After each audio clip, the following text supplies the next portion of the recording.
Thank you for calling. Sa gabi, present sa umaga. Good day everyone! At ngayon ay nakashift muna tayo dahil abangan nyo mamaya. Ang daming ganap. Magpe-prepare muna ako ng aking susuotin dahil graduation pictorial namin ngayon.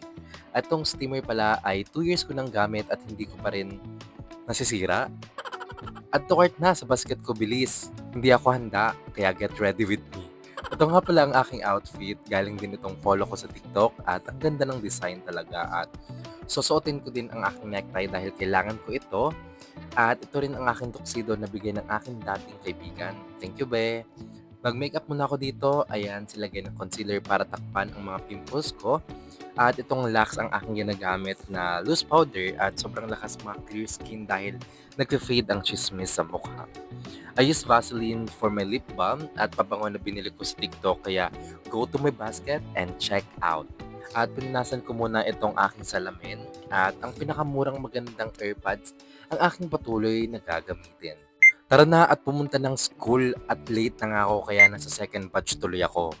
Hayes. Nasa waiting area muna kami ng aking mga friends, chismisan at inabot ako ng 3 hours before makapag-start make-upan kasi dumadami na nga.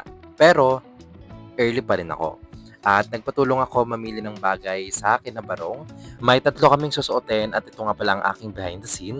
Ngayon naman ay nakapag-decide ang mga anak ni Henry C na mag-Ayala Mall at buong Ayala na ikot namin at at ending na samgyup ang bagsak.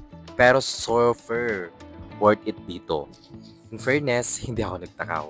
After nito ay pumunta kami ng 7-Eleven for the ice cream at nag-coffee kami kasi cravings ni Ronaline Flores. At nasa rooftop kami para mag-chill at matulog. At umuwi na rin pala yung isa namin kasama, baka hinahanap nyo kasi nag-pepe time. At inabot na talaga kami ng gabi. Diyos ko, may work pa ako ng mamayang 12 a.m. to 6 a.m. And after that, OJT again.